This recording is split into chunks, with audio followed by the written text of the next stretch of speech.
लेते हैं। नेपाल हिंसा के बाद उत्तराखंड में भी पुलिस अलर्ट मोड पर है। सीमाओं पर चौकसी बढ़ा दी गई है, निगरानी बढ़ा दी गई है।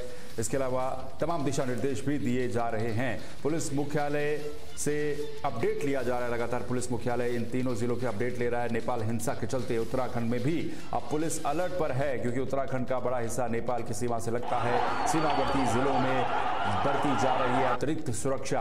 पिथौरागढ़, उधम सिंह नगर, चंपावत में पुलिस मुस्तैद नजर आ रही है। इसके अलावा आने जाने वाले रास्तों पर भी पेट्रोलिंग लगातार की जा रही है। पुलिस मुख्यालय इन तीनों जिलों की अपडेट लगातार ले रहा है, जहां पर सीमावर्ती इलाका पड़ता है। नेपाल हिंसा के चलते उत्तराखंड में भी अब पुलिस अलर्ट पर है। नेपाल में जिस तरीके की हिंसा हुई है, उससे अब उत्तराखंड के सीमावर्ती जिलों में भी सुरक्षा बढ़ती जा रही है। पिथौरागढ़, उधम सिंह नगर, चंपावत में पुलिस मुस्तैद नजर आ रही है। इसके साथ ही आने जाने वाले रास्तों पर लगातार जो पेट्रोलिंग है उसको तेज कर दिया गया है। उत्तर प्रदेश में भी यही स्थिति थी और उत्तराखंड के जो बॉर्डर वाले जिले हैं, जिसमें पिथौरागढ़, उधम सिंह नगर और चंपावत, इन तीनों जिलों में सुरक्षा के मद्देनजर चौकसी पुलिस की तरफ से बढ़ाई गई है।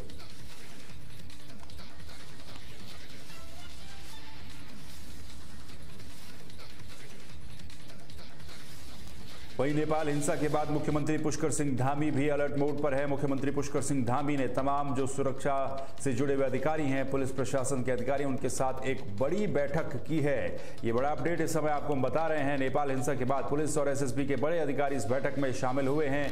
साथ ही सोशल मीडिया पर अफवाह फैलाने वालों पर कार्रवाई करने के निर्देश भी मुख्यमंत्री की तरफ से दिए गए हैं। बॉर्डर पर सतर्कता बढ़ाने के निर्देश भी मुख्यमंत्री की तरफ से दिए गए हैं। ये महत्वपूर्ण बैठक हुई है। सीएम ने जो सभी अधिकारी इनको दिशा निर्देश दिए हैं। साथ ही नेपाल हिंसा के बाद सीएम धामी ने ये बड़ी बैठक की है। तस्वीरें भी आप देख सकते हैं। और इस बैठक में एसएसबी और पुलिस के बड़े अधिकारी भी शामिल हुए थे। सोशल मीडिया पर अफवाह फैलाने वालों पर कार्रवाई करने के निर्देश भी दिए हैं, ताकि किसी भी तरीके से कोई दिक्कत न हो। बॉर्डर पर सतर्कता बढ़ाने के निर्देश मुख्यमंत्री पुष्कर सिंह धामी की तरफ से दिए गए हैं।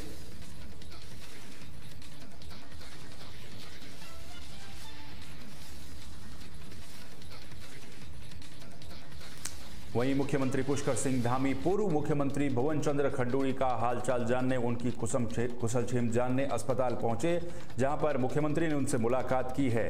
तो विधानसभा स्पीकर रितु खंडूड़ी भी उनके साथ मौजूद रही। उनसे सीएम धामी ने जानकारी ली। सीएम ने खंडूड़ी के स्वास्थ्य लाभ की कामना भी की है। पूर्व सीएम बीसी खंडूड़ी का हालचाल जानने सीएम पुष्कर सिंह धामी अस्पताल में पहुंचे, क्योंकि पूर्व सीएम भुवन चंद्र खंडूड़ी अस्पताल में इस समय भर्ती है। उनका स्वास्थ्य ठीक नहीं है, जिसके बाद मुख्यमंत्री पुष्कर सिंह धामी अस्पताल पहुंचे।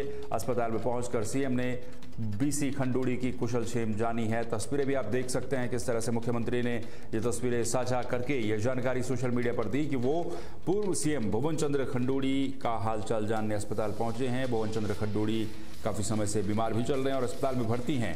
साथ ही इस दौरान उनकी बेटी और उत्तराखंड विधानसभा स्पीकर रितु खंडूड़ी भूषण से मुख्यमंत्री पुष्कर सिंह धामी ने उनकी तमाम जो अपडेट हैं वो ली हैं, और इस दौरान वो भी उनके साथ वहां पर मौजूद रही। तो ये तस्वीरें भी आप देख सकते हैं। पूर्व सीएम भुवन चंद्र खंडूड़ी का हालचाल जानने पुष्कर सिंह धामी अस्पताल पहुंचे, जहां पर उन्होंने पूर्व सीएम बीसी खंडूड़ी का हालचाल जाना।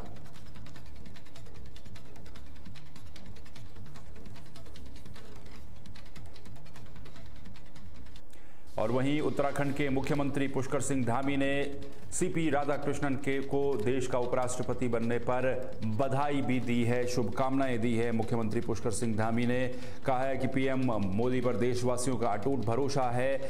सीपी राधाकृष्णन के उपराष्ट्रपति बनने पर सीएम धामी ने बधाई दी है और ये कहा कि पीएम के नेतृत्व में एनडीए गठबंधन की ये एक मजबूत जीत हुई है।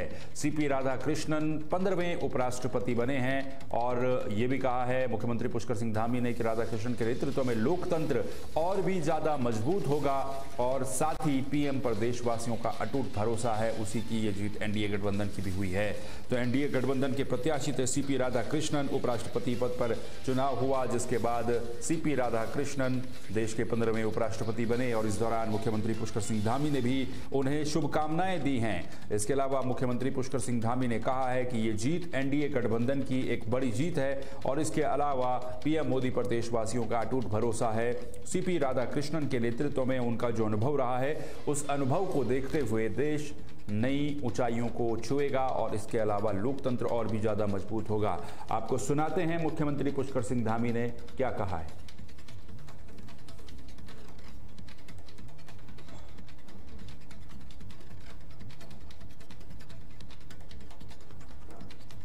तथा राष्ट्र निरंतर प्रगति के पथ पर अग्रसर होगा।